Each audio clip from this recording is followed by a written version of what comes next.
next is Emma, a movie that actually came out, I guess, worldwide, or maybe not worldwide, but like limited a few weeks ago. But we finally got it! Yay! We can finally talk about this. We were both excited for this movie. It was directed by Autumn de Wilde. This is her directorial debut. She was actually, before this... Wow, that's really impressive. Yeah. She was, before this, a photographer. Which you can kind of guess, or see through the way she shoots people in this movie. It's a very picturesque kind of movie. It was also written by Eleanor Catton, who is a novelist. This is actually her screenwriting debut. So, two very fresh people coming into the film industry, bringing out was probably, I would say, one of my favorite adaptations of a Jane Austen novel. So, it's based off of the titular novel Emma. Emma is played by Anya Taylor-Joy. You may remember from Split and The Witch. She's kind of the new scream queen in a way.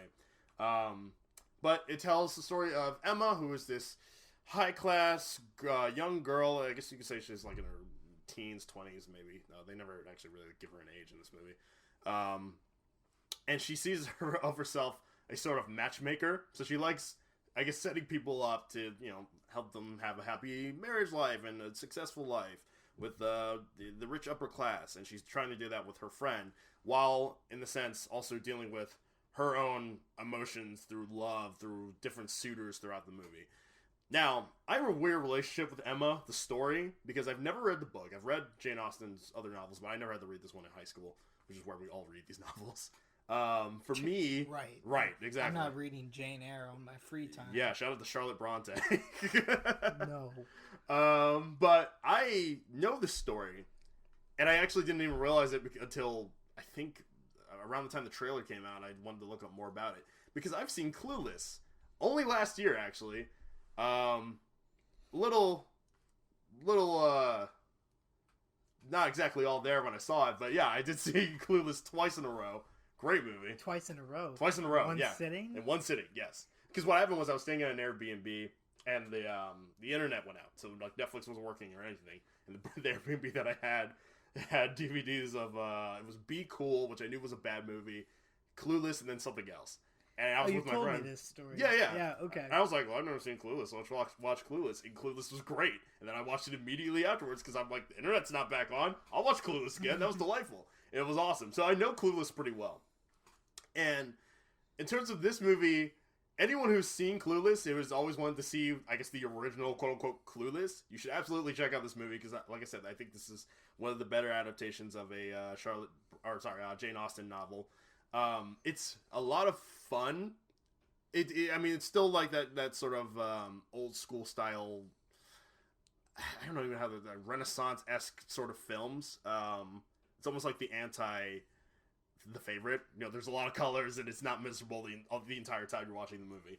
But it's a lot easy. It's easy to digest, especially if you've seen Clueless, because it's beat for beat the same story with a few changes here and there.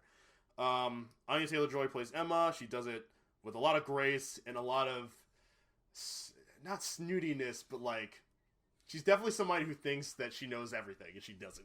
Like, she, if anything, of all the people in this movie... Could you say she was clueless? She's a bit clueless, yeah. I think they even... Yeah, they basically say that in the actual movie. She herself is always screwing up, even if, like, she doesn't even realize it till the very end, that she's like, oh my god, I've messed everything up for everyone. This movie has a lot of love triangles, and somehow Emma tends to make them worse. So she's absolutely a highlight. I also want to shout out Johnny Flynn, who plays George Knightley, who is easily well, he's not my favorite character in this movie, but overall, in terms of like being a good person, he's the best character. He's the best character as a person. Like, he just seems like the moment he showed up, and I saw him on the poster, and I was like, I feel like this guy's gonna be an until I realized who he was, and I was like, oh no, wait, no, he's actually like a pretty good guy. So, just for him being, like, I guess the central good of this movie, you really like him a lot. But, if we're talking about who the best character in this movie is, he doesn't have that much to do, but when he shows up, he's a delight, which is Bill Nighy. Or Nighy, my bad. He like, barely has that many lines, and oftentimes it'll just come down to a look, like a certain reaction that he has to something random in the scene. And to almost the point where you feel like he doesn't even have a script, he just showed up, and they just let him do whatever he wanted. the entire movie he's obsessed about like a draft because he's just, and not like a military draft, but just like a wind blowing into his head, a gust of wind blowing into his house, because back in the day you catch a cold, you die. Like, so, and then his wife, who's since passed away, died in the winter, so he's terrified of the cold. You only see him really comfortable in like, I guess what, the summer, spring summer season in the movie, where he's like not freaking out overall. I just remembered the scene where it started to snow outside. Oh yeah, it's snowing, and then he just like runs away because his whole thing is like as soon as a gust of wind comes in, he just like has like these, I guess, panels put up around him to separate him from any gust of wind. He's terrified. He has people on hand with the panels, and it's great. It's the weirdest little gimmick, and to compare it to Clueless, Clueless has his character, the dad, obsessed over his law firm. He's just focused on that. And I would say this movie has something even better because Bill Nighy is great. But yeah, it's the classic tale of Emma, love intertwined with more love. I think for us, did it take you a second to understand, not to understand where the movie was going, but like, I guess, understand the language of it? Well, because you had told me about Clueless, I knew that there was something going on with like romance and that everything. I inadvertently predicted the whole movie in like the first 5 minutes. You mean you're like, well, like I think this is this and this is that, and I'm like, yeah, you're right. Yeah, so Eric liked it more than I did. There's not, you can't say enough about the filmmaking style. Yeah, I'm shocked that it was a debut, directorial debut, but not shocked at all to learn she was a photographer. Yeah, because the movie itself is gorgeous. It's really good to look at. The colors are great. And even the writing, I would say like the writing is really good. Yeah, some of the characters are assholes, except for, very few. But overall, you still really like everybody. And even if you don't like somebody, you love hating them. You know what I mean? Like there's Miss Elton, played by Tanya Reynolds, who I recognize from the Sex Education, which she's great on that show. So this is, I think, one of her first movies.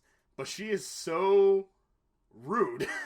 And she's like she's like the newest introduced character in that entire movie, and you immediately hate her, but you love to hate her because everything she says, you're like, this is funny, but like, you suck. Yeah, it's hard to get over snotty British high class. Yeah. Yeah. Just like, as a married woman, I'm like, nobody cares that you're married. Yeah, and like when I was watching it, I leaned over and said at one point, it's like, I feel like I might like Clueless better. Yeah. Because like I have a hard time resonating because like I've seen a lot of movies about like the British upper class, and unless it's something like The Favorite that deviates very much from it, like aesthetically or narrative speaking, like when was the last time you saw a lesbian period piece? And now we've had Portrait of a Lady.